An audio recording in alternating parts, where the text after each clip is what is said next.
20 ans. 20 ans? L'avocat général du haut de son estrade a demandé 20 ans. Et comme si ça ne suffisait pas, il a ajouté assorti d'une période de sûreté de 12 ans. Ce procès est avant tout le procès de la barbarie.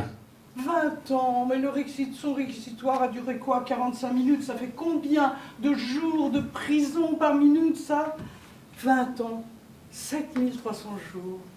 Mathilde, si tu veux réussir ta vie, il faut savoir compter vite et juste. Il aurait été content, mon père. J'ai réussi ma vie, je sais compter vite et juste. 7300 jours divisé par 45 minutes, ça fait à peu près 160 jours.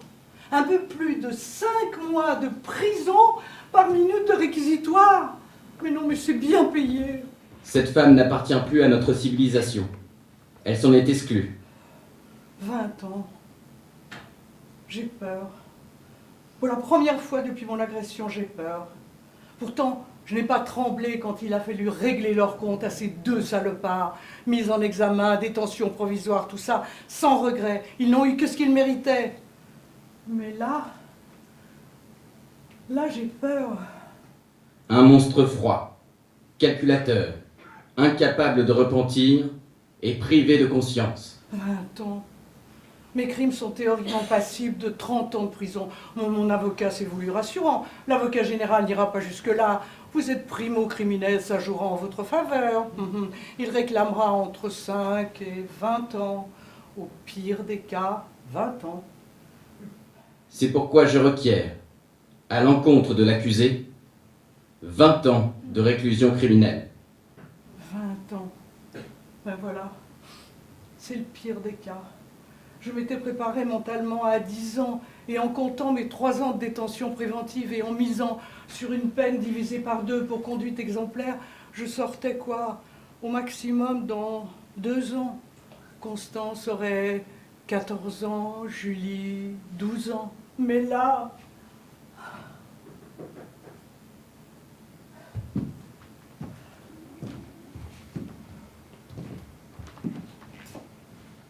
Madame Mathilde Collignon, avez-vous quelque chose à ajouter pour votre défense?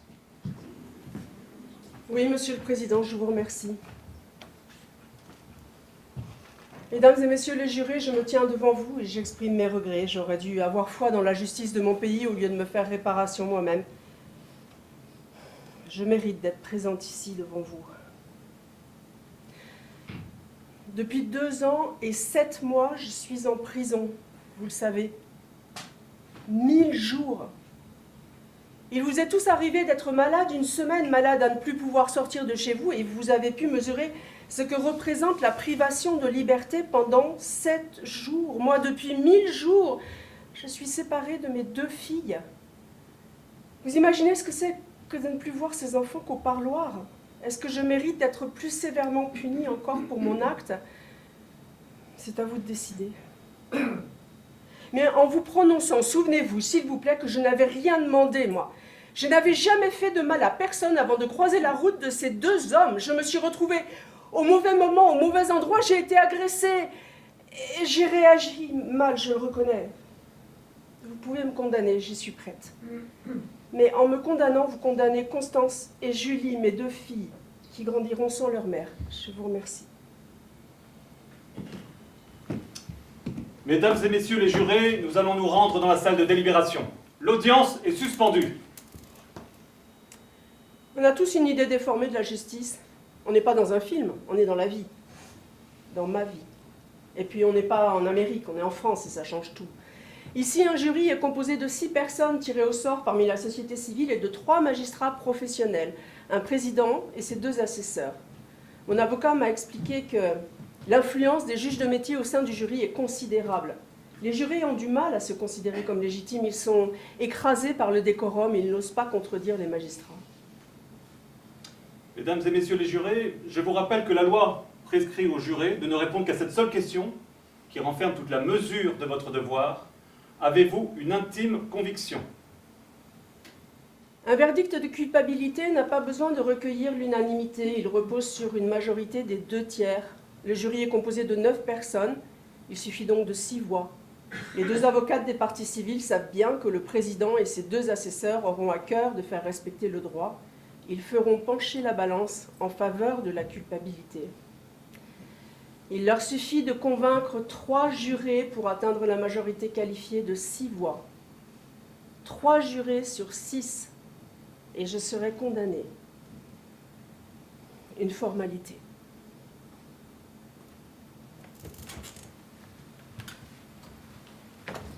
Avant de commencer, je dois vous préciser que la Cour statue sans désemparer. C'est-à-dire qu'il est impossible de relire la transcription d'un témoignage, revoir une photo ou demander à vérifier un élément dans un rapport. Monsieur le premier juré, veuillez prendre place à côté de moi, je vous prie. Les autres, vous pouvez vous installer où vous voulez.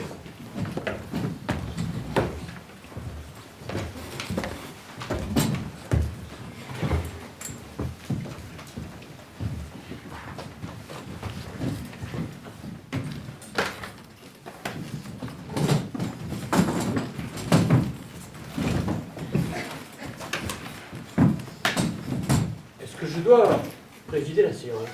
Non, non, vous regardez trop la télé. Ah pardon, je ne voulais pas. Ne vous inquiétez pas, vous n'êtes pas le seul. Votre fonction ne procure en réalité que peu de prérogatives. Au moment des votes, c'est vous qui comptez les bulletins. C'est tout. Ah bon? Mais vous avez tout de même le privilège d'être assis à côté de moi. Et puis c'est vous qui allez annoncer le résultat des délibérations à l'accusé. Vous voyez, vous n'êtes pas le seul à regarder la télé.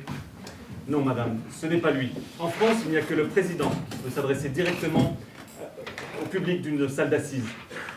Notre ami premier juré restera muet, comme vous tous, tenu par le secret du délibéré. Une dernière précision avant de commencer. Personne ne l'a encore fait jusqu'ici, mais merci de ne pas m'appeler votre honneur. Restons simples, appelez-moi juste Monsieur le Président. J'aime le sexe. Je ne devrais pas dire ça. C'est à croire que je n'en retiens aucune leçon. Avouer aimer le sexe pour une femme en 2025, malgré toutes les libérations sexuelles du monde, c'est toujours s'exposer à être considéré comme une putain. Une traînée, une salope. Avouer aimer le sexe. J'ai dit avouer aimer le sexe au lieu de affirmer ou revendiquer. Même nous, les femmes, on est conditionnés. Aimer le sexe, pour une femme, c'est une pathologie. Nymphomanie. Je ne connais pas l'équivalent de nymphomanie pour un homme. Comment on dit? Don Juan, Casanova. C'est plutôt chic. Bon, ça va, c'est pas non plus le truc qui dicte ma vie. J'aime le sexe comme j'aime un bon repas, ou une chouette expo, ou une heure de course à pied. Et voilà, je suis encore en train de me justifier. De toute façon, j'avais pas le bon viol. Personne ne m'aurait cru. Il n'y avait pas de couteau, pas de rôdeur, pas de parking mal éclairé. Je suis jugée parce que j'aime le cul et qu'un soir de solitude, j'ai eu envie de m'envoyer en l'air au lieu de regarder le téléfilm sur France 2 comme une bonne mère de famille. Et comme j'avais écrit que j'en avais envie, changer d'avis en cours de route n'était plus possible. Et tous les noms du monde, crier, hurler, ne valaient plus rien.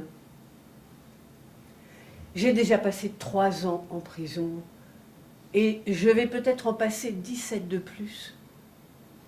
Tout ça parce que j'ai eu envie de baiser. Tout le monde est bien installé? Avant de commencer, je voudrais vous relire le serment que vous avez prêté au début du procès. Vous jurez et promettez d'examiner avec l'attention la plus scrupuleuse les charges qui seront portées contre Mathilde Collignon, de ne trahir ni les intérêts de l'accusé, ni ceux de la société qui l'accuse, ni ceux des victimes, de ne communiquer avec personne jusqu'après votre déclaration, de n'écouter ni la haine ou la méchanceté, ni la crainte ou l'affection, de vous rappeler que l'accusé est présumé innocent et que le doute doit lui profiter, de vous décider d'après les charges et les moyens de défense suivant votre conscience et votre intime conviction, avec l'impartialité et la fermeté qui conviennent à un homme propre et libre, et de conserver le secret des délibérations même après la cessation de vos fonctions. Un homme propre et libre, hein. Ou une femme, hein. Oui, ou une femme. Mesdames et messieurs, notre délibéré va se dérouler en 2 temps. Nous allons commencer par une discussion suivie d'un vote concernant la culpabilité de l'accusé. Au moment du vote, vous inscrivez oui ou non sur l'un des bulletins devant vous. Oui, coupable, non, non coupable ou doute. Vous voyez, ce n'est pas compliqué. Si le vote est positif, soit 6 oui sur 9, nous aurons alors une autre discussion pour définir la peine. Il est très important que le débat sur la culpabilité ne soit pas pollué par la discussion sur la peine. Il s'agit vraiment de 2 discussions distinctes. Je vous propose... Tout le monde a compris ? Je vais vous proposer quelques règles pour notre discussion. Je vais vous demander de vous exprimer, à tour de rôle, dans le respect et la courtoisie. On s'écoute, on ne coupe pas la parole. Si vous n'êtes pas d'accord avec quelqu'un, vous demandez la parole. Nous sommes 9 parce qu'on prend de meilleures décisions ensemble qu'individuellement. Mais aucun d'entre nous ne détient la vérité. C'est clair pour tout le monde ?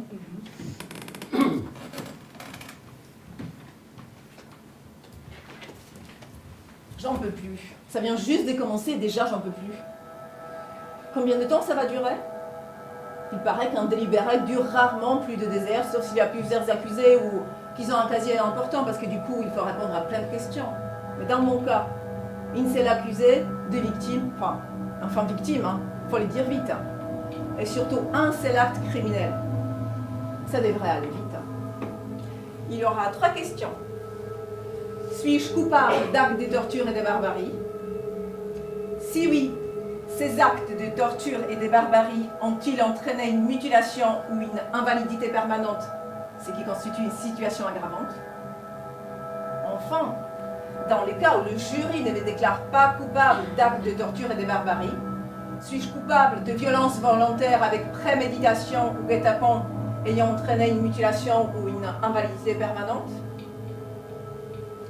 Le président a estimé qu'il me faisait une faveur en offrant au jury la possibilité de requalifier acte de torture et de barbarie en violence volontaire, passible de 10 ans de prison au lieu de 30. J'ai oublié de lui dire merci. Hein. Faudrait peut-être que je lui envoie une boîte de chocolat, non? Ah non, c'est vrai. Il a ajouté avec préméditation pour que la peine passe de 10 à 15 ans. Il ira se gratter pour les chocolats. Hein.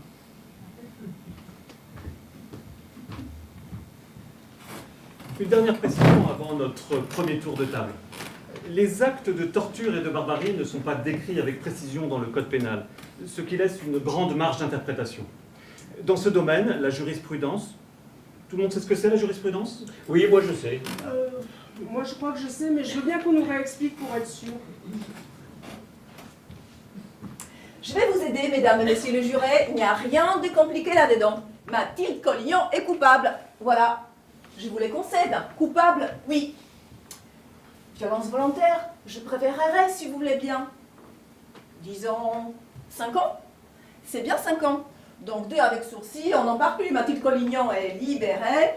L'audience est levée, générique de fin. Parce que sinon, 20 ans, dont 12 incompressibles, c'est pas possible.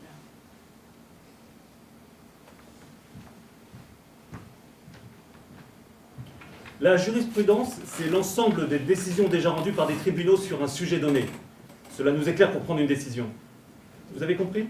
Oui, je crois que je savais en fait. Bon, bah, je dirais je m'appelle Laurence. Laurence Mauduit, je suis agent communal à la ville de Rennes. Je m'occupe des espaces verts. Bon, attention, je ne suis pas jardinière, hein, c'est plutôt moi qui gère l'équipe. J'ai pas d'enfant. C'est le drame de ma vie. Dieu a préféré que je m'occupe des autres plutôt que de m'occuper de moi. Alors du coup, je suis bénévole pour l'association Sourire d'enfants. C'est une association, je dirais, qui s'occupe d'enfants handicapés. Je voulais pas être tirée au sort. Quand j'ai entendu mon nom, j'ai marché très lentement vers le président pour, je dirais, bien laisser le temps aux avocats de dire récuser. Mais ils l'ont pas dit. Donc, dans la jurisprudence, les éléments les plus souvent retenus pour caractériser la torture et la barbarie sont la cruauté, la sauvagerie, la volonté d'accomplir des actes d'une gravité exceptionnelle et le désir de faire souffrir la victime. Qui veut prendre la parole et nous donner ses premières impressions?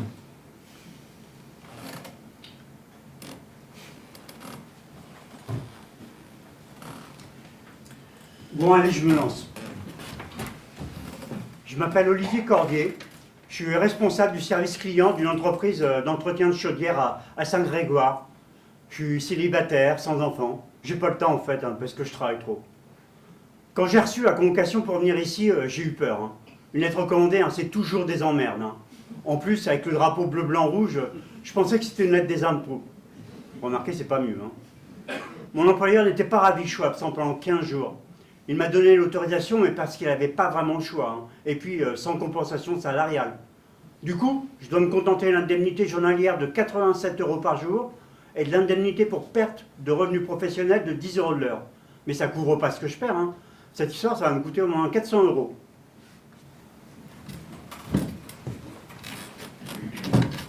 Moi, je pense qu'elle est coupable. Elle a avoué son crime en carte à vue, elle a confirmé que c'était bien elle pendant le procès, et d'ailleurs, la seule chose que réclame son avocat, c'est la clémence. Oui, elle a 2 enfants, peut-être qu'elle la mérite, notre Clémence. On n'est pas ici pour être clément, on est ici pour être juste. Oui, on est là pour rendre la justice, et la Clémence peut faire partie de la justice. Mais on s'en fiche de ces enfants. Alors, s'il vous plaît. Mon avocat ne voulait pas que je parle de mes enfants. Je n'ai pas écouté. Dans mon acte de contrition, je devais regretter d'avoir voulu me faire justice moi-même plutôt que de m'en remettre aux institutions de mon pays et regretter la douleur immense causée aux parties civiles. Ben, ça, c'était un peu trop me demander. Continuez. Bah, en tout cas, son avocat ne demande pas un acquittement pur et simple. Hein. Il n'y a aucun doute, hein. C'est elle qui l'a fait. Hein. Je me demande si elle ne serait pas un peu dérangée. Hein. Ben ça, c'est sûr. Hein. Ah, les experts disent que non, mais quelqu'un de normal n'aurait jamais fait une chose pareille. Elle serait allée direct à la police. Hein. Bon, je comprends qu'elle ait eu la rage après ce qui lui est arrivé. Hein. Je comprends qu'elle ait eu envie de se venger. Mais de là à faire ce qu'elle a fait, non, vous ne trouvez pas? C'est pour ça que je me demande si elle n'est pas un peu folle. Si je peux me permettre, monsieur, nous devons absolument partir du principe qu'elle n'est pas folle.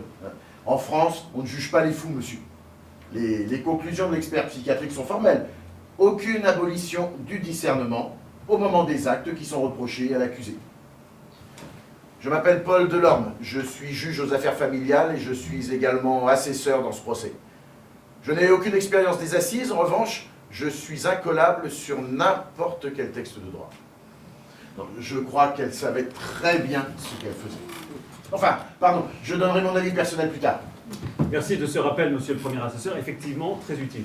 Et vous avez raison, vous donnerez votre avis personnel plus tard. Je préfère que les jurés parlent en premier et que mes 2 assesseurs ne prennent la parole qu'à la fin. Qui veut continuer? Moi, je veux bien. Je suis comme vous, monsieur le juge. Je ne crois pas qu'elle soit folle. Par contre, elle est dangereuse. L'un n'empêche pas l'autre. Hein. Je ne vous ai pas coupé, monsieur. Oui, vous avez raison. Excusez-moi. Pour moi, elle est coupable. Non, mais c'est n'importe quoi.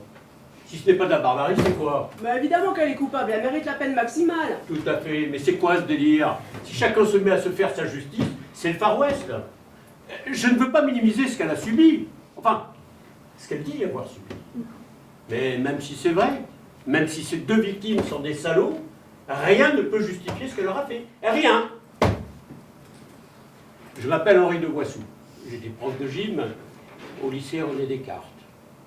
Je suis marié, j'ai 4 enfants. J'ai mis un nœud papillon parce que je prends mon rôle de premier juré très au sérieux. On me demande de juger quelqu'un, et c'est bien ce que j'ai l'intention de faire. Merci, monsieur. Attention, nous ne parlons pas de la peine pour l'instant. Notre discussion doit se focaliser sur la culpabilité. Alors si c'est juste sur la culpabilité, ben je vote coupable. On avait bien compris. Merci. Qui veut continuer? Je veux bien, monsieur le président. Je m'appelle Maria Sobereska, je suis docteur en pharmacie, je vis en couple, on a un petit garçon, Maxime. Je suis très fière d'être là. D'abord parce que je suis passionnée de polar et d'affaires judiciaires et puis je suis une immigrée polonaise, alors être ici c'est une véritable reconnaissance républicaine. Hein. Ça prouve que je suis une vraie Française. Hein. Je suis d'accord avec ce qui vient d'être dit, je ne pense pas qu'elle soit folle, hein. Je pense même qu'elle agit de manière rationnelle. Elle s'est rendue compte qu'elle ne pouvait pas compter sur la justice pour obtenir réparation, Elle a décidé de se venger elle-même. Hein. Je vois un acte réfléchi, pas une pulsion soudaine ou une illumination. Et je vais sûrement vous choquer, mais j'aurais tendance à lui donner raison. Oh, mais comment vous pouvez dire ça? Bah d'ailleurs, les faits sont là. Ces deux agresseurs n'ont pas été poursuivis finalement. En admettant, je dirais qu'elle ait vraiment été violée. Hein. J'apprécierais de pouvoir finir mes phrases sans être interrompue. Je dirais. Bien sûr, finissez, madame. Non, rappelez-vous, nous sommes ici pour débattre, mais évitons de nous couper la parole et respectons les positions de chacun. Je disais donc que la suite d'événements lui a donné raison. Sans elle, hein, ces agresseurs, ils seraient impunis aujourd'hui. Hein. Mais exactement. Mais je ne comprends pas pourquoi d'ailleurs son avocat n'a pas invoqué de la légitime défense. C'est d'abord une victime avant d'être une criminelle. Excusez-moi, mais je me vois dans l'obligation d'intervenir. Monsieur le Président, j'ai bien entendu que vous préfériez que nous donnions notre avis après les jurés, mais mon intervention n'est pas pour donner mon opinion, juste pour rappeler la loi. Je peux? Faites. Vous pouvez penser qu'elle est non coupable, c'est votre droit le plus strict. Mais vous ne pouvez pas invoquer la légitime défense. Le droit est très clair sur ce point. Il doit y avoir proportionnalité et simultanéité. Alors, la proportionnalité, c'est discutable, mais il n'y a pas eu simultanéité. Nous ne sommes pas tout à fait libres dans cette pièce. Nous devons respecter les textes. Vous comprenez ce que je veux dire? Je comprends parfaitement. Ce n'est peut-être pas de la légitime défense d'après la définition de la loi, mais moi je trouve que c'était une défense légitime. Pour moi, elle n'est pas coupable. Mais puis est-ce que nous devons la condamner alors que les violeurs s'en sortent? Ah non, hein, pas pour moi. Ce n'est pas comme ça que je vois la République. Hein. Bon, est-ce que je peux parler maintenant? C'est bon, vous avez fini? Eh ben, moi je dirais, c'est une barbare. On a bien compris de quel côté vous étiez. Hein. Mais évidemment qu'elle est coupable de torture et toutes ces excuses de viol là, mais enfin, excusez-moi pour la franchise, mais c'est n'importe quoi. Enfin, de toute façon, aujourd'hui, si on écoutait toutes ces féministes là, tous les hommes, je dirais, c'est rien que des violeurs. Un homme ne peut pas vouloir nous draguer, enfin moi je dis pas ça pour moi, bien sûr je suis mariée, mais un homme ne peut pas avoir envie de coucher avec nous sans être accusé de harcèlement sexuel ou de viol. Mais je dirais, on sait bien qu'ils ont des besoins, plus que nous. Enfin non mais c'est vrai, c'est dingue à la fin quoi. Vous vous souvenez des messages qu'elle a envoyés? C'est quand même elle qui est allée chez lui, non? Et personne ne l'a forcé, hein. Oh ben, elle a dit elle-même qu'elle avait envie de sexe. Non mais je vous jure, je dirais pour une femme, je trouve que c'est pas très moral d'avoir envie de sexe. Oh, c'est court, hein. Oh, mais on n'est pas des animaux, on n'est pas des chiens, on n'est pas des lapins. Elle avait rendez-vous et maintenant elle vient se plaindre qu'elle s'est fait violer. Mais c'est elle qui a pris un risque, personne ne l'a forcée à aller chez cet homme. Non mais on ne peut pas laisser dire ça, mais vous allez parler de comment elle est habillée aussi. Oh, non, mais... S'il vous plaît, revenons à Mathilde Collignon. Pour l'instant, la question qui doit nous occuper, la seule pour l'instant, et celle sur laquelle je vous demande de vous concentrer, c'est Mathilde Collignon est-elle coupable d'actes de torture et de barbarie? Rien d'autre. Mesdames, vous ne vous êtes pas encore exprimées. Voulez-vous nous donner votre avis? Ben, moi, je pense qu'ils ont eu ce qu'ils méritaient, ces deux salopards. Adrienne Huet, mariée, 3 garçons. Je suis aide-soignante à l'EHPAD Le Clos Saint-Martin. C'est dur de s'occuper des résidents et de les voir mourir. Il y en a, ils n'ont même pas le temps de voir leur famille avant. Alors moi, j'ai besoin de me changer les idées. Je fais partie d'une troupe de théâtre amateur. C'est sympa, parce qu'on fait que des comédies. Parce que j'en ai marre des tragédies, et ce procès-là, c'est vraiment une tragédie. Alors, non seulement c'est des porcs, mais en plus, ils sont complètement cons. Non mais penser qu'elle avait aimé ça et qu'elle en redemandait encore, non mais on rêve. Il est hors de question de condamner une femme qui savait que personne ne l'écouterait. Alors le jour où les hommes et les femmes seront égaux, alors là, on pourra, mais aujourd'hui, on ne peut pas. Elle a raison, elle n'avait pas d'autre choix, hein, Mathilde Collignon. Non mais alors moi, mais même, je pense qu'elle a même sauvé d'autres femmes. Combien de femmes elle a sauvé d'après vous, hein? Ils en auraient violé combien d'autres si on avait continué à les laisser faire? Non mais moi, je refuse de condamner cette femme. Les mecs, ils réfléchiront peut-être à 2 fois avant de sortir leur queue sans qu'on leur demande. Je comprends ce que vous dites, Non, madame, je comprends bah votre non, colère. non, vous pouvez pas comprendre, vous êtes un homme.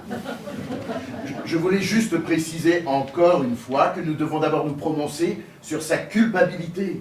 Vous dites que vous ne voulez pas qu'elle soit condamnée. Très bien. Au moment de la discussion sur la peine, vous direz que vous voulez une peine symbolique. Ça n'est pas incompatible. Mais dire qu'elle n'est pas coupable, c'est pas raisonnable. Tout simplement parce que c'est pas vrai. La réalité, c'est bien que Mathilde Collignon a commis ces actes, non? Mais la réalité, c'est qu'elle pouvait pas faire autrement. Oh, mais comment ça, elle pouvait pas faire autrement? Mais c'est une sadique, c'est tout. Elle n'a fait que se défendre. Comment? Non mais je rêve. Il dormait quand elle s'est occupée d'eux. Du calme, s'il vous plaît. Bon, finissons notre tour de table. Madame Marthe Cousy, quel est votre avis? En fait, moi, j'hésite. C'est le mot barbare qui me gêne. Parce que quand les talibans lapident une femme adultère, oui, je dis que ce sont des barbares. Bah, quand des hommes violent des femmes, là aussi, ce sont des barbares. Hein. Dans les deux cas, ce sont des hommes. Ici, c'est une femme qui se révolte et qui tient tête aux barbares. Alors, évidemment, on l'accuse d'être elle-même une barbare. Attention, mais je ne suis pas d'accord avec ce qu'elle a fait. Je ne veux pas vivre dans un pays qui aurait comme devise œil pour œil. Moi, je préfère égalité, fraternité. Enfin, sommes-nous égaux, hein? Il suffit de regarder dans ce procès. Monsieur le Président, excusez-moi, monsieur. Le Président, c'est un homme. L'avocat général, c'est un homme. Le juge d'instruction, c'est un homme. L'expert psychiatrique, un homme. Le commissaire de police judiciaire, un homme. L'autre juge d'instruction, celui qui est venu nous expliquer qu'il avait décidé de ne pas poursuivre les deux violeurs, un homme. Oui, le juge des libertés, encore un homme. Est-ce que c'est un hasard? Cette femme n'a été entendue et jugée que par des hommes. Mais l'ont-ils écoutée? Moi, je peux vous dire que je l'ai écoutée, que j'ai pris des notes et que je l'ai cru.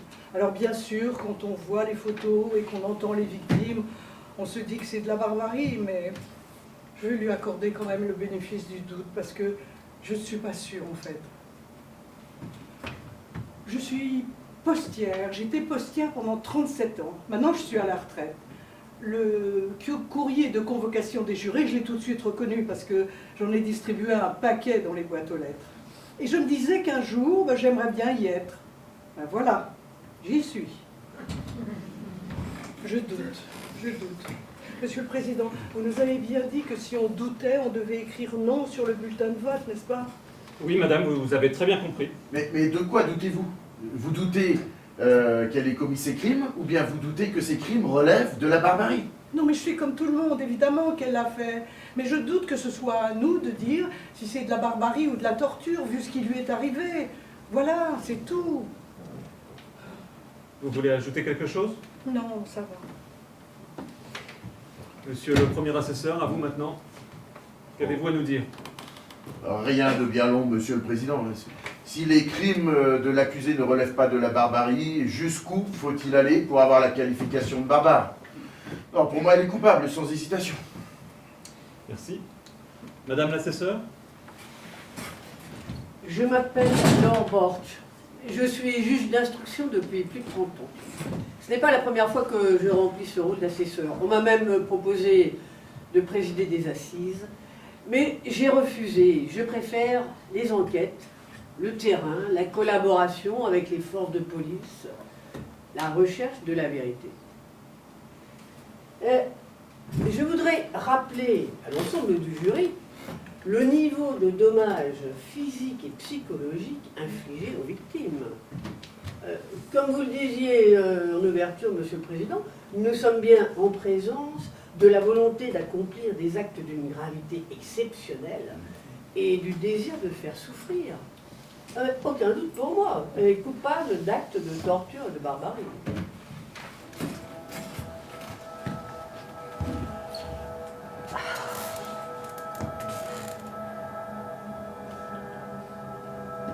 Oh, que c'est long, mon Dieu, que c'est long, ça n'en finit pas.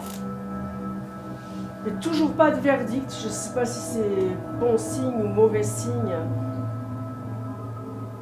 3 ans que je me demande comment j'ai pu faire ça, comment j'ai pu me laisser submerger par une telle haine, un tel appétit de vengeance sans réfléchir aux conséquences. Bien. À moi de conclure. Eh bien, je dois commencer par vous dire que je m'attendais à un délibéré compliqué. Mais je pensais que ce serait au moment de la discussion sur la peine, pas sur la culpabilité. Les deux interventions de Madame Huet et Madame Cousy me donnent à réfléchir, bien sûr. Mais je suis ici investi d'une mission, qui est celle de faire respecter le droit. Comme vous, je conviens que la justice a probablement failli en ne poursuivant pas Jérôme Guichot et Benoît Riolle. Comme vous, je suis révolté de les voir libres, car oui, j'accorde foi aux propos de Mathilde Collignon. Quoi qu'elle ait pu dire ou écrire avant ce rendez-vous, quelle que soit la façon dont elle était habillée, à partir du moment où elle a dit non, c'est ce non qui aurait dû prévaloir. Dès lors que ces deux hommes n'ont pas respecté ce non et ont employé la contrainte, alors oui, elle a été violée. Et je comprends que l'émotion soit vive. Mais il faut faire abstraction de l'émotion pour vivre en société. Émotion et justice ne font pas bon ménage. Je ne sais plus qui mentionnait le Far West dans la discussion. C'est moi. Oui, voilà. Eh bien, nous ne voulons pas de cela. Nous avons le privilège de vivre en démocratie, et la démocratie repose sur le respect des lois, que nous sommes ici collectivement chargés de faire appliquer. Tous ensemble. Si j'écoute ma raison, ce que j'ai lu du dossier, ce que j'ai entendu au cours du procès, et la nature même des crimes qu'elle a commis, tout concourt à me convaincre de sa culpabilité d'actes de torture et de barbarie. Est-ce que quelqu'un veut ajouter quelque chose? Ou pouvons-nous considérer que nous sommes prêts à voter? J'ai bien compris qu'on ne doit pas envisager que l'accusée soit folle. Hein. Mais on peut faire preuve de compassion. C'est horrible hein, ce qu'elle a fait, hein. Je suis d'accord avec madame la juge, mais quand même, j'ai quand même l'impression que c'est une femme bien. D'abord, elle a beaucoup souffert, et en plus, j'ai l'impression que elle est gynécologue, elle a choisi de soigner les gens, elle a bien élevé ses enfants, et elle n'a jamais eu de problème auparavant, non? Dans notre délibéré, monsieur, nous devons disjoindre la commission matérielle de la condition humaine. Et les points que vous venez d'évoquer relèvent de la condition humaine, de la personnalité, ce qui a entouré le passage à l'acte. Ce sont des points que nous allons évidemment aborder au moment de la discussion sur la peine. Est-ce que ça répond à votre question? Je crois, oui.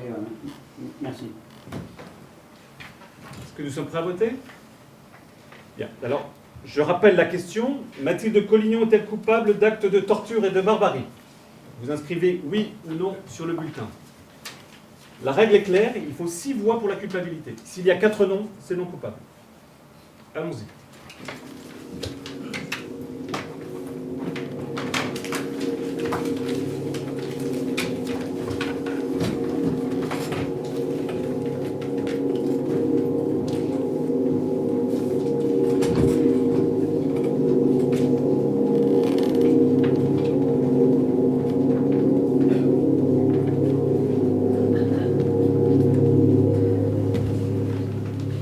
Comment j'ai pu être aussi aveugle au point de risquer de tout perdre juste pour ne pas les laisser s'en sortir? Mais c'était plus fort que moi, il m'avait démoli, piétiné et exploité. Je pouvais pas laisser passer.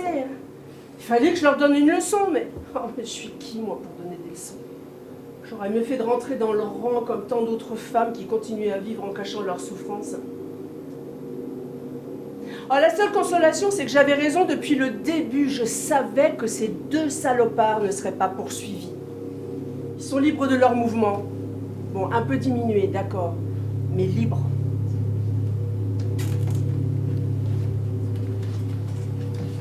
Monsieur le premier juré, allez-y, je vous prie, lisez à voix haute sous le contrôle de tout le monde.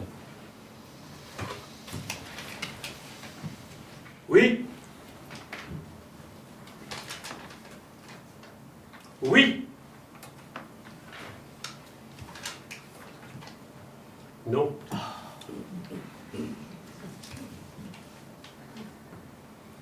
Non. Oui.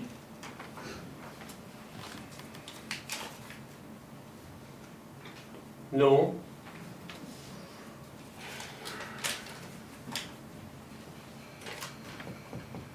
Non. On s'arrête là. Quoi? On a 4 noms, on s'arrête là. Il est impossible de réunir 6 oui. Par conséquent, l'accusé est déclaré non coupable du chef d'accusation d'actes de torture et de barbarie. Mais faut voir les autres votes. Donc inutile de lire les 2 derniers bulletins, concentrons-nous plutôt sur... Non, mais il faut revoter, c'est du grand n'importe quoi, là. Qu'est-ce que vous dites? C'est clair, il faut voter à nouveau. Certains ont dû voter en pensant que de toute façon la culpabilité l'emporterait, sans en mesurer les conséquences. Pourquoi on revoterait? Parce qu'elle est coupable, tout simplement. Même elle, elle le reconnaît. Non, mais vous vous rendez compte, on a une accusée qui avoue. On a affaire à des actes monstrueux, et nous, le jury, décidons comme ça que non, c'est pas de la barbarie. Écoutez, La démocratie, c'est bien bon à condition que le petit peuple vote bien comme on lui dit. Hein. Si le Écoutez. résultat ne convient pas, c'est que le peuple n'a pas compris, il s'est trompé. Si les femmes se rebellent, qu'elles trouvent que ce n'est pas de la barbarie, pas de problème. Il suffit de retirer les droits de vote aux femmes, c'est ça? Mais arrêtez avec les femmes. Moi, je suis une femme et j'ai dit qu'il fallait revoter. stop, ça suffit! Nous sommes dans une salle de délibéré, pas dans un meeting ou sur un plateau de télé.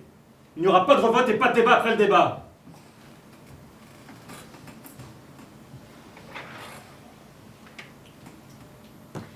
Depuis mon divorce, j'avais pris l'habitude de me connecter sur Tinder.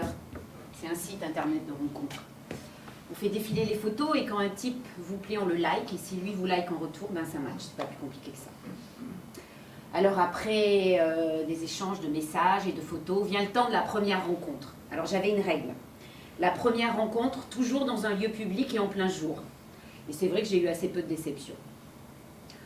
Alors après une vingtaine de messages, j'ai commencé à croire en ma bonne étoile. Je pensais que j'étais infaillible, que j'arrivais à repérer les tordus, les imposteurs, les menteurs pathologiques ou les pervers narcissiques. Les plans foireux, pas pour moi. Je pouvais pas me faire avoir, non mais pas moi. Moi j'étais plus intelligente que la moyenne, plus subtile, plus psychologue. Alors j'ai baissé la garde. J'ai commencé à accepter des rencontres directement chez les hommes sans passer par la case on prend un verre. Comme ça, je gagnais du temps et je pouvais libérer plus vite la babysitter. Alors il y a quand même 3 règles que j'ai jamais abandonnées. Pas à moins de 50 km de chez moi, une fausse profession, gynécologue c'est un tue-l'amour, hein. Ou un aimant attaré, c'est pas mieux, et un faux prénom. Donc j'étais Sophie, prof de lettres. Tous les mecs ont un jour rêvé de faire l'amour avec une de leurs profs, non? Bref, voilà comment je me suis retrouvée devant chez un certain Jérôme un soir d'octobre 2021. Nos échanges avaient été plutôt chauds, on s'était raconté nos fantasmes. C'était qui tout double, feu d'artifice ou pétard mouillé. J'ai sonné, Guichot a ouvert, il a souri. Je suis rentrée. Brun, peau mate, cheveux courts. Il ressemblait à sa photo en un peu plus vieux et un peu plus empâté. Grand classique. Jusque-là, rien de grave. Il me conduit au salon. Et c'est là que je l'ai vu, l'autre. Il y avait un autre type dans le salon. Une bouteille de gin à moitié vide sur la table basse. Ensuite, tout est allé très vite. Je lui ai demandé qui était ce type. Il m'a répondu que je lui avais bien dit que je rêvais de faire l'amour avec 2 mecs. Non, c'est cadeau. C'est cadeau. Il a dit ça. Et il m'a prise par la taille.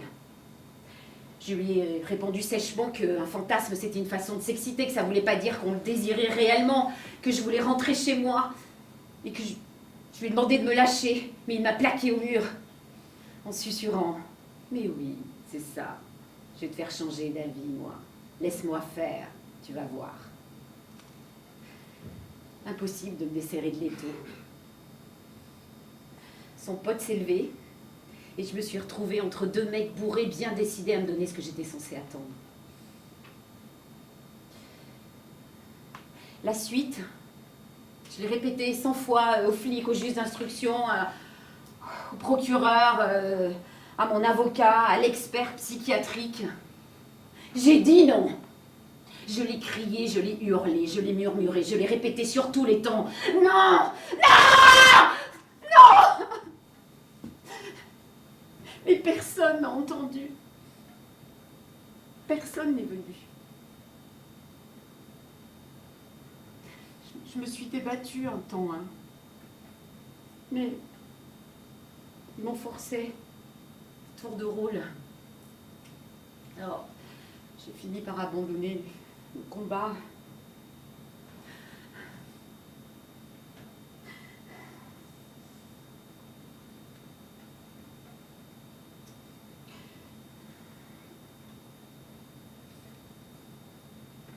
Je les ai laissés faire.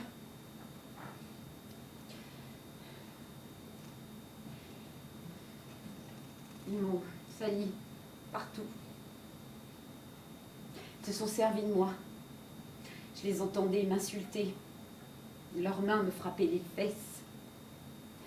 Ils m'ont agrippé, empoigné, brutalisé, forcé encore et encore. Un déchaînement de bruit, de douleur, de soumission, d'odeur, de sueur et de porcherie. Et soudain le silence.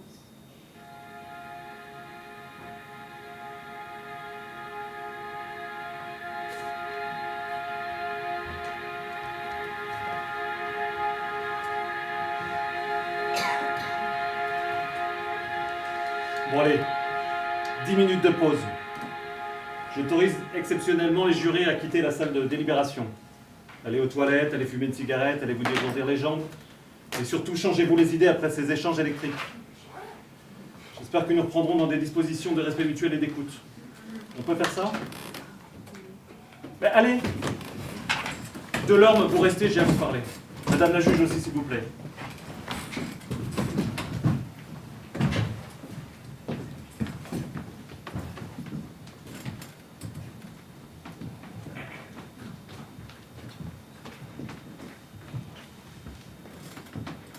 J'ai tenu.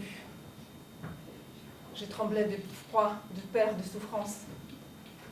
Vite me levai, trouvai ma robe, mon sac, me tirai partir, quitter cette maison. J'essaye de me lever et là, devant moi, Guichot, un verre à la main. Tiens, Sophie, je t'apportais un verre d'eau. Soudain, je m'appelais plus salope. J'ai retrouvé mon prénom d'emprunt. Il attrape le plaid du canapé, me le met sur les épaules. Il faudrait pas que tu prennes froid. Et là, il se met à me parler, à me dire que c'était bon, hein, que ça valait le coup. Il m'a proposé de prendre une douche. Une douche, comme si on venait de faire l'amour. Je murmure « Non merci » et je m'habille en vitesse. Il m'a regardé m'habiller. « T'es belle !»« Mais tais-toi, gros porc ! Ferme-la !» Aucun son n'est sorti de ma bouche. Il m'a proposé de me raccompagner. De me raccompagner, non mais je rêve. J'ai décliné. Bon bah, à bientôt alors. Je suis allée jusqu'à ma voiture. La douleur me rappelait la violence que je venais de subir. Mes seins, mes fesses, ma bouche, ma vulve, mon anus, mon cou, mes hanches me faisaient souffrir. Tout ce qu'ils ont. Malaxé, pincé, attrapé, claqué, fouillé, souillé, pénétré. J'ai crié, je pleurais, j'ai vomi. Je voulais rentrer chez moi, me laver, me purifier de toute trace de ces salopards, mais je crois que j'étais d'abord submergée par la rage. Je crois que c'est à ces moments-là que tout a dérapé chez moi. Hein. J'aurais dû aller chez les flics, je sais bien, mais avec mes SMS, mes fantasmes de mecs, mon Tinder, je n'avais aucune chance. Je suis rentrée chez moi, j'ai libéré la babysitter et j'ai pris une douche. Une douche, la plus longue de l'histoire des douches. J'ai frotté chaque parcelle de ma peau, au savon, à la javel, au gant d'écrin. Je savais que je supprimais toute trace de leur dégueulasserie, toute possibilité de recours juridique ultérieur. Consciemment ou inconsciemment, en supprimant l'épreuve, je m'engageais déjà dans la voie sans issue, de la vengeance.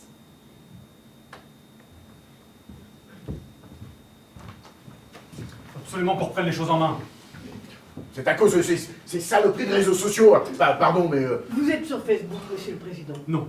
Sur Twitter, sur Insta? Non plus. Ben, tant mieux pour vous. Et tant mieux pour la justice. Mais les jurés, eux, sont intoxiqués par tous ces messages. Liberté pour Collignon, ils l'ont bien cherché.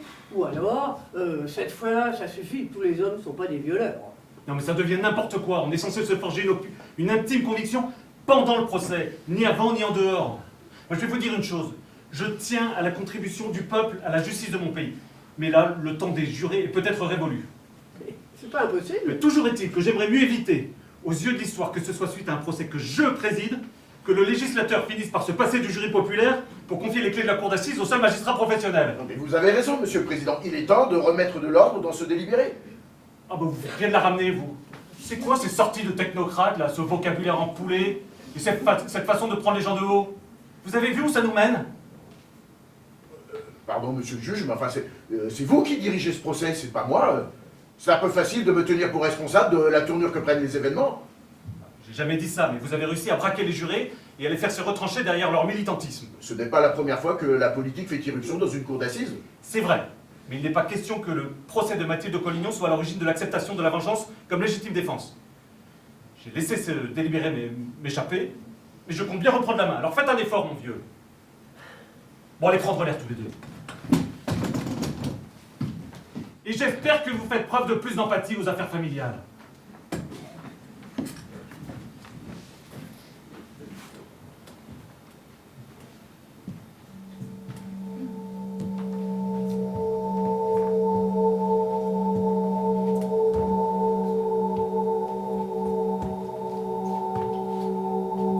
Je ne pensais qu'à me venger, mais je ne savais pas comment. Je voulais pas qu'il meure, trop facile, trop doux. Je voulais qu'ils souffrent chaque jour, qu'ils ne passent pas 1 heure de leur vie sans regretter leur crime. Un temps, j'avais pensé leur tatouer sur le torse « Je suis un porc sadique, un pervers et un violeur. » Je suis pas tatoueuse. J'avais aucune idée de l'identité du deuxième homme et je ne voulais pas que ma vengeance se concentre uniquement sur Guichot. Je réfléchissais en boucle quand mon téléphone a bipé.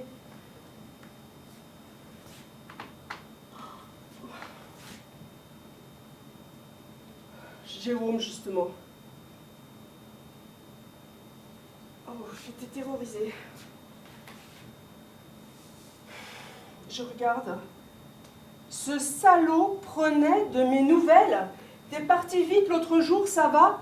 Avec une émoticône à la con, mais j'avais juste envie de lui dire qu'il allait se faire foutre, lui, son pote violeur. J'avais envie de leur couper les couilles. Oh, ben voilà. Je venais de trouver l'idée. Les punir par là où ils avaient péché. J'ai répondu.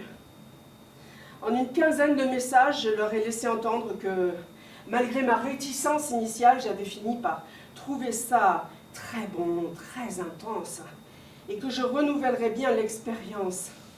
Ce pauvre type qui m'avait écrit pour se rassurer, pour être sûr que je n'allais pas porter plainte, avait la confirmation que je suis une vraie salope.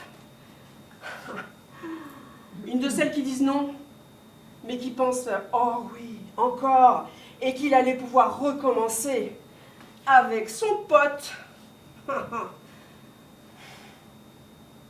Il n'y a que des mecs pour être aussi cons. Rien que pour ça, ils méritent ce que je leur ai fait, ces deux abrutis. Côté équipement, j'ai tout le matériel à l'hôpital. Mais pratiquer la chirurgie sans bloc opératoire, sans monitoring, sans infirmière, ça nécessite de l'inventivité. Je voulais pas qu'il me claque entre les doigts à cause d'une hémorragie. Je voulais absolument que Ducomté et Ducondé restent en vie, une vie où ils ne pourraient plus jamais jouir. Leur perpétuité à eux. J'ai planifié un nouveau rendez-vous avec Jérôme Guichot et le deuxième homme, dont je savais désormais qu'il s'appelait Benoît Riolle. J'ai apporté une bonne bouteille de vin. J'y avais injecté suffisamment de rohypnol pour endormir un village. Le rohypnol, le GHB, la drogue des violeurs, amusant, non? On a trinqué leur dernier verre d'homme. En moins de 5 minutes, Jérôme Guichot et Benoît Riolle étaient assommés sur le canapé. Je suis repartie à ma voiture pour chercher le matériel. Je les ai allongés sur la moquette du salon, j'ai baissé leurs pantalons, baissé leurs boxers, j'ai piqué à la xylocaïne un peu partout, champ opératoire, bétadine partout. J'ai pris toutes les précautions pour qu'ils n'attrapent pas une mauvaise infection. Et j'ai démarré. pince Kelly pour clamper le cordon spermatique, découpage soigneux des bourses, suture à surjet simple. Et hop, en 20 minutes, 2 castrés. Mais un castré peut encore bander. L'étape suivante était plus délicate. Si je coupais la verge à ras, sans compression, ils mourraient en quelques minutes, vidés de leur sang. J'ai coupé aux 2/3. Le sang s'est mis à couler, il y en avait partout, il fallait que je fasse très vite. En quelques gestes très précis, j'ai replié la peau de chaque côté de ce qui restait du pénis et j'ai recousu. Du gros fil, du Velcryl 0, des points en X bien serrés. Le sang s'est arrêté. Ouf.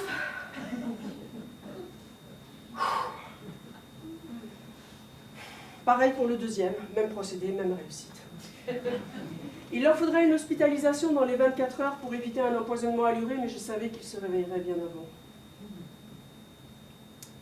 Leur bite, elle mesurerait désormais moins de 2 cm au repos et plus jamais elle ne se lèverait. En un peu moins d'1 heure, 2 émasculations propres et nettes. Et puis je suis partie. Avec le regret quand même de ne pas voir leur tête à leur réveil, lorsqu'ils allaient s'apercevoir que Sophie, la salope, les avait coupés. Les organes sexuels de ces messieurs, je ne les ai pas conservés en trophée, je les ai jetés dans les toilettes et j'ai tiré la chasse d'eau. Aucune récupération, aucune reconstruction possible. Adieu.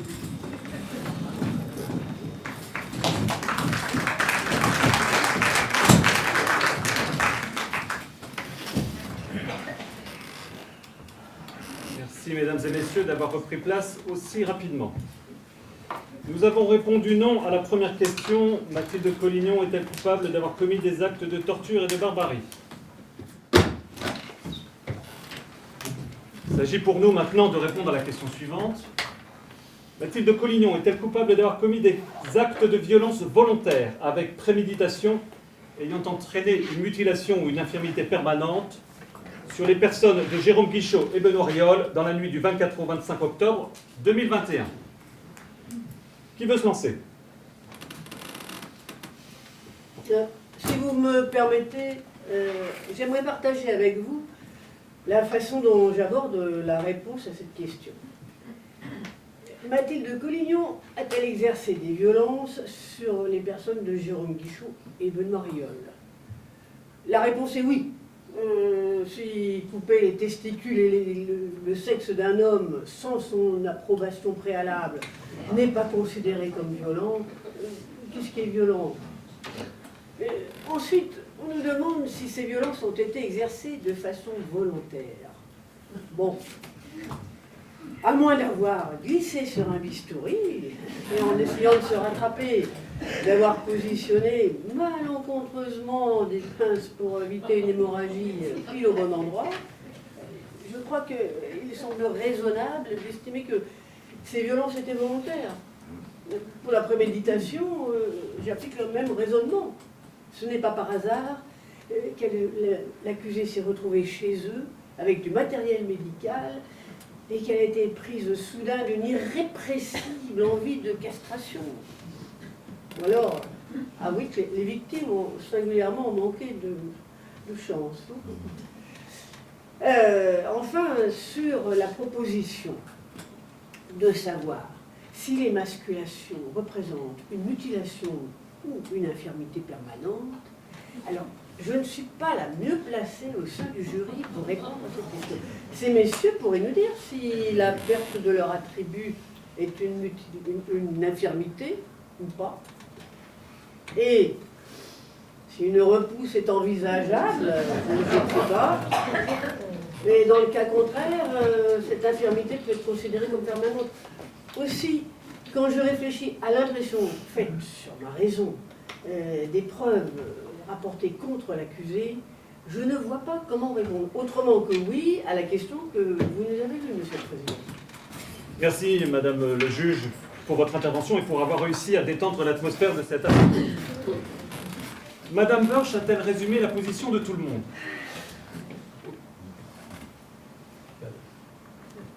Nous allons donc voter. Alors, juste avant, Est-ce que quelqu'un conteste le fait que les actes commis par l'accusé relèvent de la violence volontaire? Personne? Merci. Même question en ce qui concerne la préméditation. Bien. Enfin, sommes-nous tous d'accord pour dire que les deux victimes présentent chacune une mutilation ou une infirmité permanente? Oui, sauf que je suis toujours pas convaincue qu'il faille les qualifier des victimes, ces deux-là. Disons les parties civiles, si vous préférez. Ou appelons-les par leur nom. Jérôme Guichot et Benoît Riol. Bien. Si tout le monde est d'accord, votons. Je vous rappelle qu'il faut 6 voix pour retenir la culpabilité.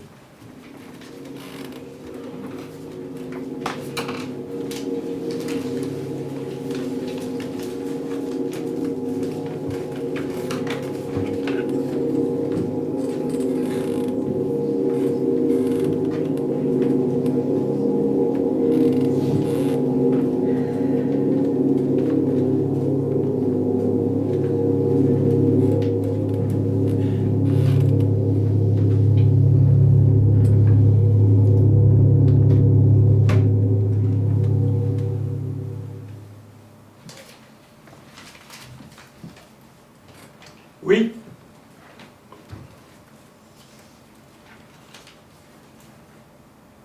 Non.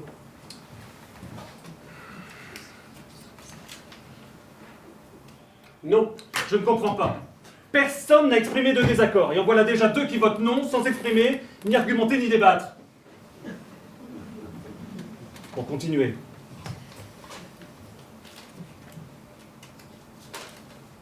Oui.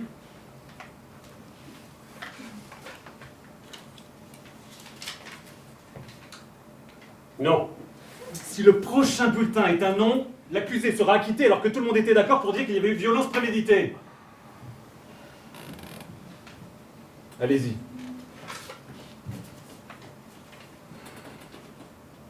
Oui.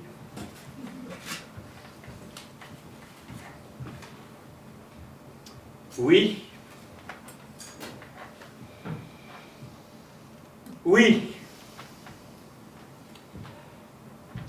Et le dernier bulletin? Je suis remontée dans ma voiture consciente que je laissais derrière moi une scène de crime. Un crime dont on parlerait dans tous les journaux. J'avais émasculé 2 mâles dominants. La violée avait à son tour violé un tabou. De mon point de vue, Guichot et Riol avaient mérité ce châtiment, mais moi, est-ce que j'avais mérité de me mettre au banc de l'humanité? J'étais soulagée d'avoir effectué les gestes proprement. Mais j'en éprouvais aucune joie. Cette vengeance ne rendait ma douleur ni plus sage, ni plus tranquille. J'avais pas de remords, mais je me sentais pas mieux. La dernière vision des 2 émasculés avant de quitter cette maison me hantait. J'avais fait ça, moi. Oui. Bon, on a 6 voix en faveur de la culpabilité. Ben moi je dirais, je me demande bien qui a voté non. Peu importe. Le vote est clos et le résultat est oui. Les 2 là-bas, je suis sûre, je dirais, mais alors qui est le 3e? S'il vous plaît. C'est vous ou c'est vous? Stop, ça suffit. À la question, Mathilde Collignon est-elle coupable d'avoir commis des actes de violence volontaire avec préméditation ayant entraîné une infirmité ou une mutilation permanente? Il est répondu oui à la majorité de 6 voix au moins. Nous devons maintenant nous interroger sur la peine à appliquer. Pour mémoire, ce crime est passible de 15 ans de réclusion criminelle. Mais nous avons toute liberté, si nous le souhaitons, pour que la peine soit inférieure. Oui, et là aussi on devra discuter puis voter à nouveau. Oui, mais cette fois, une majorité simple suffira, c'est-à-dire 5 voix en faveur d'une même peine. Bah oui, mais de quoi on va parler? On l'a jugé coupable. Alors si la loi dit 15 ans, bah c'est 15 ans, puis c'est tout. Absolument, et il n'y a pas besoin de discuter. Alors c'est un peu plus compliqué. Si les peines étaient appliquées automatiquement, il n'y aurait pas besoin de juge, ni de justice à vrai dire. La police suffirait. Un tel est coupable d'homicide involontaire lors d'un accident de la route. Il écope de 3 ans. Et on se fiche éperdument de connaître les circonstances de l'accident. Si la route était verglacée, s'il a voulu éviter un obstacle ou s'il avait bu. Il s'agit d'un pilier fondamental de notre démocratie, le principe de l'individualisation des peines. Est-ce que ça veut dire qu'on peut mettre une peine à 0? Pas tout à fait. Le code pénal nous oblige à prononcer une peine qui ne peut être inférieure à 1 an. Mais si on prononce une peine de prison de moins de 3 ans, vu qu'elle a déjà fait les 3 ans, c'est un peu comme si elle était dispensée. Tout à fait. Toute sentence inférieure à 3 ans lui permettrait de sortir libre du tribunal. Non, mais il ne manquerait plus que ça. Et pour les sourcils, ça marche comment? Le sursis ne s'applique qu'à des peines inférieures ou égales à 5 ans. Alors, si nous votons une peine inférieure ou égale à 5 ans, je vous demanderai de voter à nouveau afin de décider ensemble d'un éventuel sursis ou pas. D'autres questions? Non? Eh bien, dans ce cas, je vous propose de commencer notre tour de table. Qui veut se lancer? Très bien. Bah, allez-y. Merci. Bah, moi, Monsieur le Président, du point de vue de la personnalité, je vois que du bon. C'est un médecin, une honnête citoyenne, travailleuse, généreuse et une bonne maman. Elle nous a demandé d'être clément pour pouvoir s'occuper de ses enfants. Mais on va pas recommencer avec ça. Non, la clémence, c'est le fait du prince. Là. Ici, c'est la cour d'assises, pas la cour des miracles. Merci, monsieur l'assesseur, pour votre intervention, dont une fois de plus, on se serait passé. Et si tous les criminels qui ont des enfants ont été acquittés, bah, nos gosses, ils seraient plus jamais en sécurité. Non mais en tout cas, c'est une femme bien. Donc, évidemment, du point de vue des circonstances, le crime, c'est horrible, ça. C'est Bah vrai. oui, hein. Bah oui, mais d'accord, mais le mobile est clair. Elle a subi un viol, elle a estimé que ses violeurs devaient être punis. Et que si elle ne le faisait pas, personne ne le ferait à sa place. Bah, moi, je crois pas qu'elle soit un danger pour la société, Monsieur le Président. Elle commettra pas d'autres crimes. Ah ben j'aimerais bien savoir comment vous le savez. Eh ben, voyons dans une boule de cristal. Mais laissez-la parler. Merci.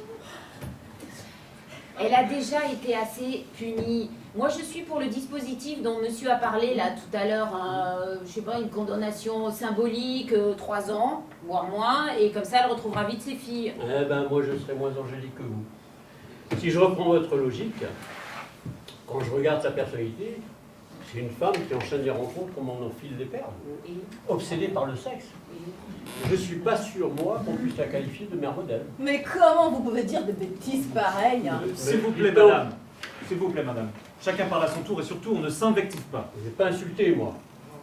Alors, parce qu'une femme ose mener sa vie sexuelle comme elle l'entend, elle est légère, immorale, et on oublie que c'est une professionnelle appréciée et une mère aimante. Non, mais je peux finir, s'il vous plaît. En tout cas, moi, j'aimerais pas que ma femme, elle aime le sexe comme l'accusé. Vous ne devez pas vous amuser tous les jours. Hein. C'est pas ce que je voulais dire. Ne vous inquiétez pas, on avait compris le fond de votre pensée. Parce que ma femme, elle peut être olé olé, hein. Mais faut pas croire. Olé olé comme il faut, hein. Il y a même une fois où elle a voulu acheter un... Oui, si on venait à Mathilde Collignon. D'accord. Sur les circonstances du crime maintenant, il est horrible son geste. Viol ou pas, c'est un viol cruel et barbare. Moi, je suis pas comme vous. Je sais pas qu'ici, j'ai bien compris qu'ici, les femmes ont estimé que ce n'était pas de la barbarie. Oh bah moi j'ai pas Mais dit quand ça. même. J'ai pas dit ça. Ce ne sont pas les femmes qui ont estimé, c'est l'ensemble du jury. Eh ben n'empêche, on voit bien qu'elles ne sont pas concernées par ce qui va manquer à ces deux pauvres gars. Hein. Une femme capable d'un crime pareil, je ne suis pas certain, moi, qu'elle soit inoffensive pour la société. Un type lui ferait une queue de poisson. Elle irait jusqu'à lui amputer les 2 mains pour lui apprendre à bien tourner le volant. Je suis d'accord, elle est dangereuse cette femme. Elle fout les jetons. Moi, je vote la peine maximale. Mais ce n'est pas parce qu'une femme a décidé une fois de se faire justice elle-même qu'elle va se transformer en super-héros et qu'il met la vie pour traquer les hommes et les découper en morceaux à la première occasion. Moi, je trouve je suis comme Adrienne, enfin, comme Madame Huet, hein. Je trouve qu'elle a déjà assez souffert. Mais on doit la libérer puisqu'elle ne représente aucun danger pour l'ordre public. Ah bah bonjour l'ordre public. Ah bah voilà, alors on peut se balader avec un sécateur et couper des testicules à tire-larigot et hop, on s'en sort avec 3 ans. Mais vous racontez n'importe quoi. Moi, je vote pour 15 ans. Je vois que nous avons déjà 4 opinions bien tranchées. Madame Cousy, Monsieur Cordier, quel est votre avis? Je peux commencer? Oui, allez-y. Merci beaucoup. Moi, je suis partagée, parce que question personnalité, elle est normale, cette femme. Elle a des défauts, comme tout le monde, en fait, qui n'en a pas. Personne n'est parfait, n'est-ce pas? Pour les circonstances, ce qui nous gêne, c'est qu'elle est quand même tout sécurisé, tout organisé, tout nettoyé. Je trouve ça un peu froid. C'est pas comme une vengeance quand on a le sang chaud, que j'aurais presque pu trouver normal. Donc j'ai du mal à dire qu'elle n'est pas dangereuse à 100%. Hein. On devrait peut-être marquer le coup, non? 10 ans, non? C'est ce que je voulais dire. Bah, je vois le genre, hein. En 68, vous avez défilé pour De Gaulle, vous, non? Non, mais quel rapport? La révolution, c'est bien gentil, mais à un moment, je trouve que ça s'arrête, hein, c'est ça, hein. Vite, le retour à l'ordre et à la sécurité. Oh là là. Non, mais en 68, j'avais même pas 18 ans, j'avais même pas le droit de vote. D'accord, mais quand même, c'est dingue, ça. Si on s'y met pas tous, et nous, les hommes en premier, les femmes vont se faire écraser par les hommes pour l'éternité. Si on veut que ça change, il faut pas plaquer le collion qu'on puisse en prison. Parce qu'on a une paire de testicules, les femmes doivent continuer à se faire dominer sans rien dire. Monsieur Cordier, votre avis sur la peine? Sinon, je ne vous donne plus la parole. Et voilà, les hommes au pouvoir. Et les femmes, ou ceux qui essayent de les défendre, doivent juste la fermer. Bah, puisque c'est comme ça, bah, je ferme ma bouche. Allons, pardonnez-moi, je n'aurais pas dû hausser le ton. Allez-y, je vous en prie, nous vous écoutons. J'ai plus rien à dire. Bon. Madame Burch, votre prise de position précédente a été déterminante et raisonnable. Nous vous écoutons. Mais concernant la personnalité, je dois reconnaître que tout est favorable à l'accusée. Sa vie sexuelle ne regarde qu'elle. Bon. Et je ne pense pas qu'elle présente un danger pour la société. Par contre, concernant les circonstances du crime, il a été perpétré avec un sang-froid et une cruauté que j'ai rarement rencontré dans ma carrière judiciaire. Et ce qui me gêne le plus, c'est qu'elle n'éprouve aucun remords. Ah non, aucun remords. Et en plus, c'est une toubib, alors c'est monstrueux. C'est vrai, hein. À aucun moment, elle ne s'est repentie. À aucun moment. À mon sens, il faut décider d'une période de détention plus que symbolique. Je n'irai pas jusqu'à la période maximale de 15 ans, mais je considère que 10 ans serait justifié. Il faut qu'elle prenne conscience de la gravité de ses actes. Merci. Merci, Madame la juge. À vous, Monsieur Delorme, il nous tarde de connaître le fond de votre pensée. Le fond de ma pensée, c'est que nous avons fait preuve d'une clémence exceptionnelle en exonérant l'accusé de culpabilité pour les actes de torture et de barbarie. Même en Arabie Saoudite, dans les pires régimes où les dirigeants sont connus pour avoir de l'imagination, l'émasculation ne fait pas partie de l'éventail des mesures de répression ou de punition. Bah, évidemment, ce sont les hommes qui décident. Alors ils n'ont pas envie qu'on leur coupe leur roubignole. Mais quand il s'agit de décider pour les femmes, alors là, ils se gênent moins. Excision, lapidation, immolation. Quant aux circonstances de l'infraction, je ne vois pas en mon âme et conscience comment nous pourrions ne pas appliquer la peine maximale. Je pencherai donc pour 15 ans. Et vous, Monsieur Cordier, maintenant, vous voulez peut-être ajouter quelque chose? Moi, je vous ai dit au début ce que je pensais. Elle est devenue dingue pendant un moment. Vous m'avez expliqué par A plus B que non, que l'expert ceci, que la loi cela, mais qu'il ne fallait pas que je m'inquiète puisqu'on pourrait en parler au moment de la peine. Bien là, on est au moment de la peine. Oui, puis elle est nickel, question de personnalité, cette femme. Écoutez, circonstances, moi je vois un coup de folie, donc un truc exceptionnel qui ne va jamais se reproduire. Personnellement, moi je souhaite une peine avec sursis. Elle aurait une épée de Damoclès au-dessus de la tête, bah c'est sûr, elle se tiendrait à carreau. Mais pourquoi ils sortent pas, ces jurés? Je vais finir par devenir folle, moi. Non, non, impossible. Je suis saine d'esprit, c'est l'expert qui l'a dit. À la barre, il a été formel. Une femme ayant nourri une détestation des hommes depuis sa plus tendre enfance, un père absent, une mère martelant à sa fille de se construire une indépendance matérielle vis-à-vis des hommes, un mariage aussi hâtif que raté, un divorce, et pour finir, une frénésie sexuelle venant alimenter une misandrie maladive. Malade, donc, mais pas assez pour être exonérée. Donc pour vous, c'est quoi? 5 ans, c'est bien ça? Oui, c'est ça, 5 ans, c'est bien. Hein. Mais dites, entre ceux qui voudraient 3 ans Moi qui en veux 5 et ceux qui veulent la peine maximale, comment on fait pour se mettre d'accord? Ah bah oui, parce que entre 5 et 15 ans, c'est pas vraiment la même mayonnaise, hein, je dirais. Alors, nous avons besoin d'une majorité simple, c'est-à-dire 5 voix pour une même peine. Même à 5 voix, on n'est pas prêt de se mettre d'accord. Oui, alors, nous allons procéder à un scrutin à plusieurs tours. Imaginons qu'au premier tour, un juré vote pour 10 ans, un pour 9, un pour 8, et ainsi de suite, jusqu'au dernier qui vote pour 2 ans. Nous sommes très loin de 5 voix pour une même peine. Qu'à cela ne tienne, nous revotons, mais cette fois, la peine maximale proposée parmi les votes du tour précédent est écartée. Plus personne ne peut voter pour 10 ans. Et ainsi de suite. Vous voyez, l'affaire est moins compliquée qu'il n'y paraît. Oui, et vous, Monsieur le Président, vous ne nous avez pas dit pour quelle peine vous penchez. Oui, j'attendais que tout le monde se soit exprimé pour le faire à mon tour. Dans tout ce que j'ai entendu jusqu'alors, aucun d'entre vous n'a parlé des parties civiles. La peine doit respecter les intérêts de la victime. Il n'y a pas un seul Français qui ne sache aujourd'hui que Jérôme Guichot et Benoît Rioll sont devenus des eunuques. Pas un seul. Ce sont sans doute de vrais salauds, d'accord, mais la République leur aurait infligé une punition digne. Pas cette mutilation, la pire qui soit pour un homme. Libérer Mathilde Collignon indiquerait au monde qui nous observe que la France considère qu'émasculer ses concitoyens, ce n'est pas si grave du moment qu'on a une bonne raison. Ce n'est pas possible. Je penchais à l'origine pour 15 ans, soit la peine maximale, mais après vous avoir écouté, toutes et tous, je pencherai pour 10 ans. Voilà.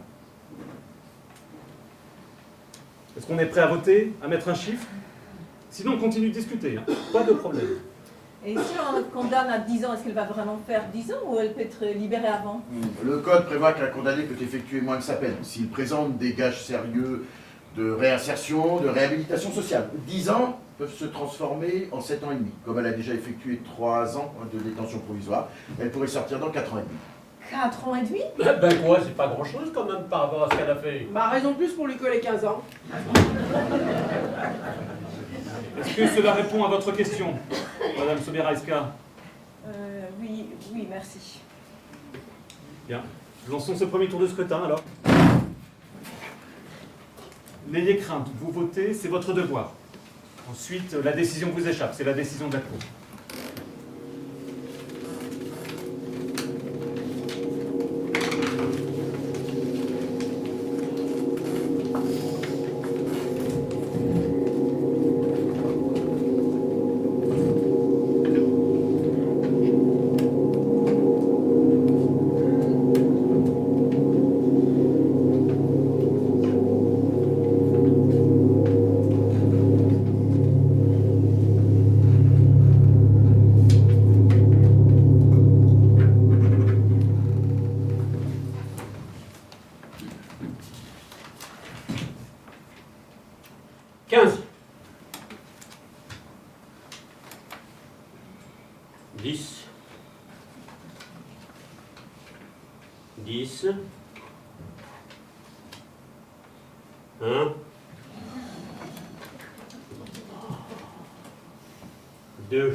Bien, donc cela fait 2 bulletins à 15 ans, 3 bulletins à 10 ans, 2 bulletins à 5 ans, 1 bulletin à 1 an et 1 bulletin à 2 ans.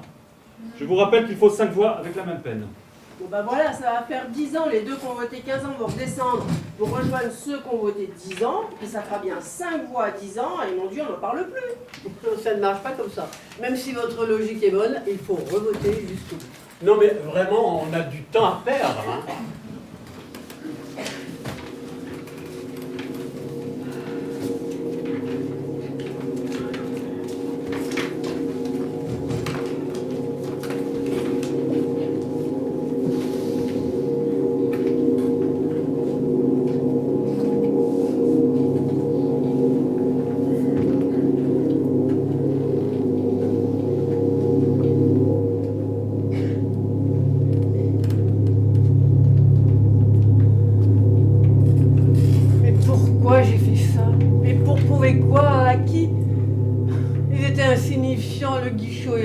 avec leurs petites bites et leurs couilles. Ils le sont toujours autant sans. Pourquoi j'ai fait souffrir mes proches? Et pour quel résultat? Comment j'ai pu croire que la vengeance guérirait ma souffrance? Pardon. Pardon. Le résultat du deuxième vote est Un bulletin à 14 ans. 4 bulletins à 10 ans. 2 bulletins à 5 ans. Un bulletin à 2 ans. Et un à 1 an. Bon, ben je dirais que ça serait bien que le bulletin à 14 ans descende directement à 10 ans pour qu'on ne fasse pas tous les votants entre 13, 12, 11. vote suivant, si vous voulez bien. À moins que quelqu'un ne veuille dire quelque chose. Ben oui, votons. Moi, si vous me permettez, je veux bien dire quelque chose. Nous vous écoutons. Ce que je m'apprête à vous dire maintenant, je ne l'ai jamais dit à personne. Ni à mes parents, ni à mon mari, ni à mes enfants, ni à mes amis, ni à mes collègues, enfin, à personne. J'ai été violée à 23 ans dans le premier hôpital où je travaillais. Je m'entendais bien avec un des chefs de clinique. Je pensais qu'il voulait m'aider à reprendre mes études pour devenir infirmière. J'étais naïve.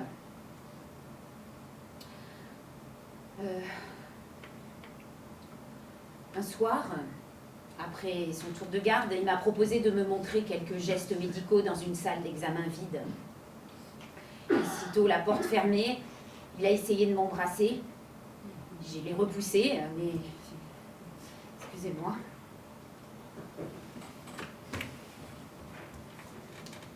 Je l'ai repoussé. Je lui ai dit non. Mais il s'est énervé. Il m'a menacé de me faire une vie d'enfer, d'être tout le temps sur mon dos, de me faire virer. Il s'agrippait, là, il me secouait. Alors au bout d'un moment, j'ai arrêté de me débattre, je l'ai laissé faire. J'étais paniquée, incapable de réagir. À l'époque, je savais même pas que je venais de me faire violer. Mais j'ai été forcée. Il y a 25 ans, on ne parlait pas de ces choses-là, j'ai pas porté plainte. Au contraire, je me suis demandé ce que j'avais pu faire pour le provoquer. Je pensais que c'était de ma faute. Le croisé m'est devenu insupportable, je me dégoûtais. Bref, j'ai fini par démissionner de l'hôpital pour ne plus jamais y remettre les pieds. J'ai abandonné mon rêve de devenir infirmière. Et puis j'ai choisi de travailler en EHPAD, où il y a pratiquement que des femmes et des vieux, un milieu sûr.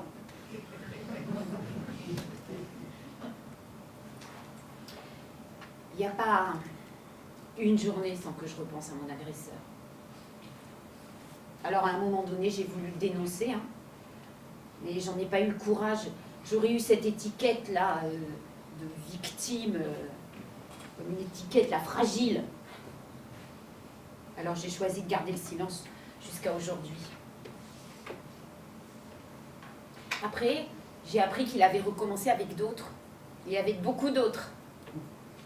Et en fait, c'est à cause de moi. Parce que j'ai rien dit, j'ai rien fait, c'est comme si je lui avais donné la permission de recommencer. Vas-y, te gêne pas.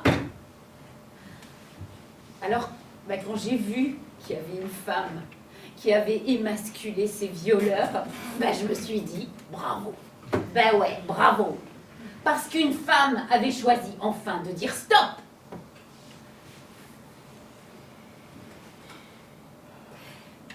À peine une femme violée sur 10 porte plainte.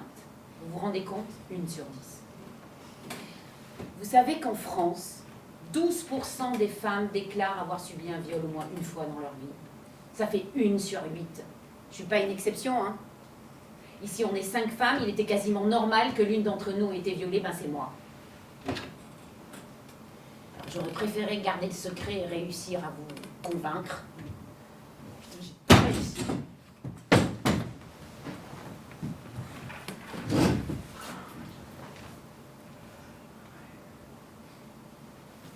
On est 1 femme sur 8. Mais vous vous rendez compte, 1 femme sur 8? Dans une salle comme ça, il y a 120 personnes, il y a 60 femmes, donc 8 femmes violées. Et vous en connaissez tous une, hein? Une sœur, une cousine, une collègue, votre mère, votre femme, votre fille. Elle n'a rien dit, comme moi. Elle a continué à vivre sa vie, mais pas la même. Des fois, elle pleure, sans que personne sache pourquoi, même 25 ans après. Elle essaye d'oublier. Elle ne peut pas. Elle est marquée au fer rouge.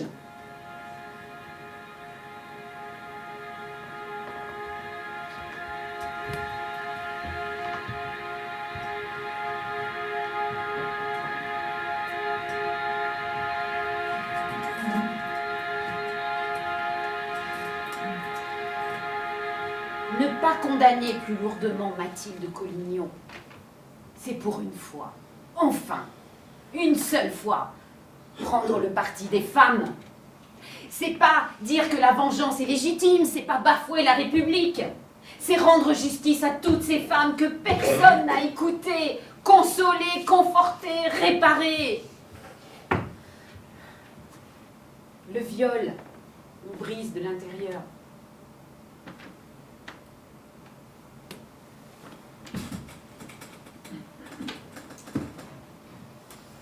Merci madame. J'aimerais vous dire que vous avez tort, que la justice prend soin de toutes les victimes de viol dans notre pays, mais je suis au regret de ne pas pouvoir l'avouer, de ne pas pouvoir l'affirmer. Je comprends ce que vous voulez nous dire, et j'y suis sensible, même si je crains de ne pas pouvoir être d'accord avec vous. Je ne serai pas dans mon rôle.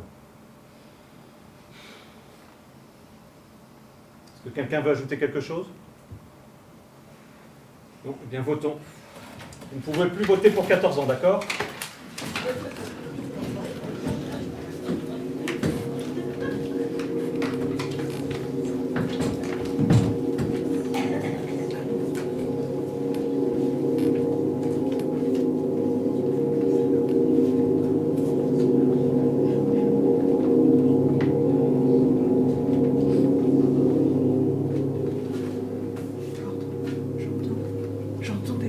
J'entendais pas. Ça y est, c'est fini, on vient me chercher. Ah non, non, n'ouvrez pas la porte, attendez, je vous en prie, attendez. Mesdames et messieurs les jurés, je regrette, oui, je regrette. Je regrette mon geste, je regrette mes crimes, je regrette de ne pas avoir su vous dire que je regrette. Je regrette tellement. Retournez dans la salle, reprenez la discussion, tenez compte de mes remords et de mes regrets. Mais j'aurais dû être une victime honorable, pleurer, me laisser examiner par un collègue gynécologue encore souillé, parce que c'est la seule façon de faire reconnaître la parole d'une femme, puis répondre 1000 fois aux questions tendancieuses, sous-entendant que je l'avais bien cherché, témoigner et me tenir docile sur le banc des victimes, et me contenter d'une condamnation symbolique à l'égard des agresseurs avant de retourner m'occuper du ménage et des enfants. Mais j'aurais dû être cette victime exemplaire.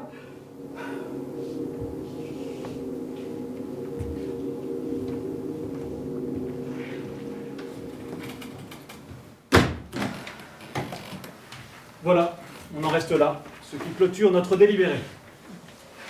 Merci à toutes et à tous. Récupérez vos affaires, prenez 5 minutes de pause et rejoignez la salle d'audience. Nous reprenons dans 15 minutes, le temps pour nous de prévenir les différentes parties prenantes du procès.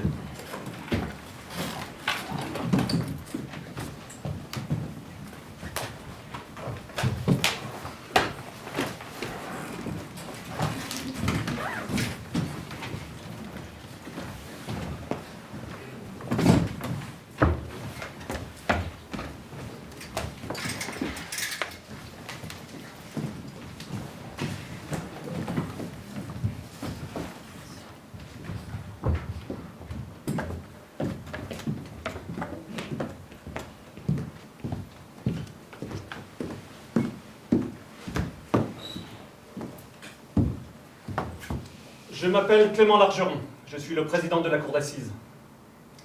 Tout le monde se moque de mon prénom dans les couloirs du tribunal. Clément.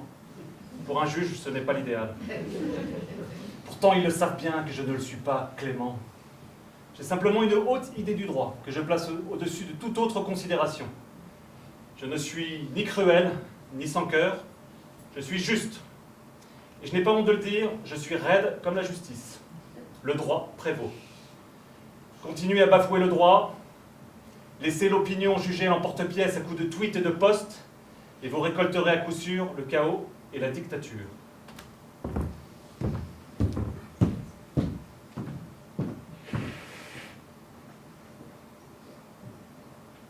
Mesdames et messieurs, la Cour, veuillez vous lever, s'il vous plaît. Vu les réponses aux questions posées et les dispositions des articles 132-18 et 132-24 du Code pénal, dont lecture ont été données par le Président, la Cour et le jury, après en avoir délibéré, conformément à la loi, condamnent Madame Mathilde Collignon à la peine de 5 années de réclusion criminelle. En outre, la Cour et le jury disent à la même majorité qu'il sera sursis à l'exécution d'une partie de cette peine, la dite partie étant fixée à 2 ans. En conséquence, la Cour ordonne la remise en liberté immédiate de Madame Mathilde Collignon.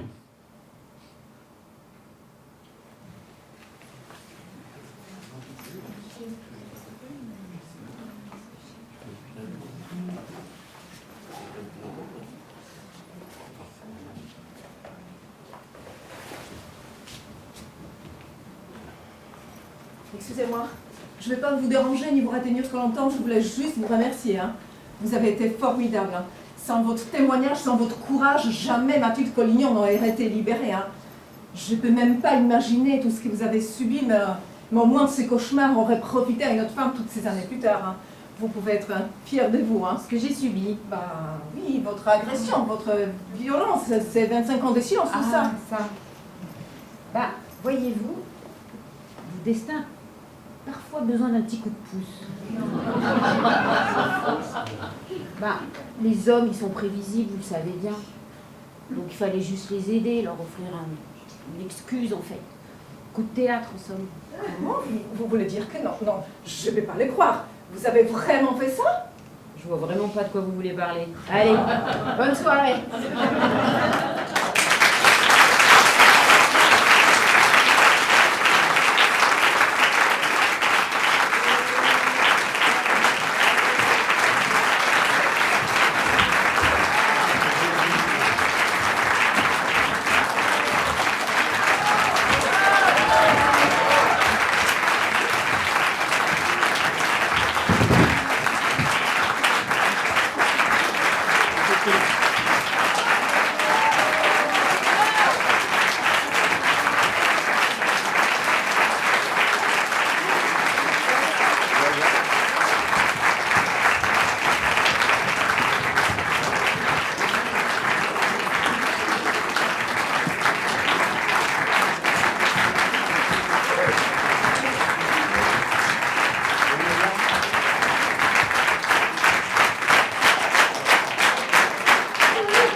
Il y a un petit retardataire.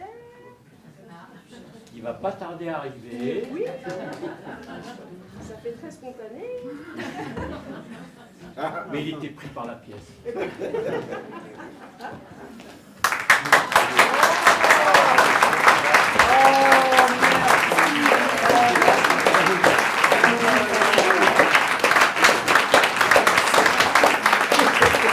Merci.